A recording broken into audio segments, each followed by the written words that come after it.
म्हापशे दाखवून आयले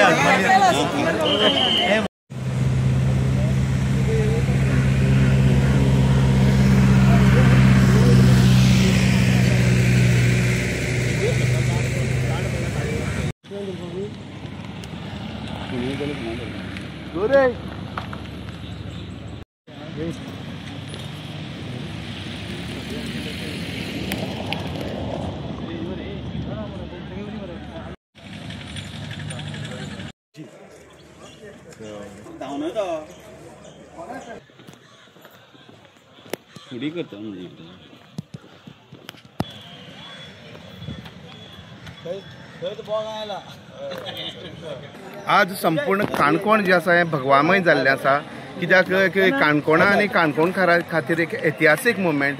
देशाचे पंतप्रधान श्री नरेंद्र मोदीजी काणकोणाक पयली फावटी येतात आनी त्या खातीर सरकारी यंत्रणा सज्ज जाल्ली आसा. काणकोणकारूय ताच्या वेलकमा खातीर सज्ज जाल्ले आसात.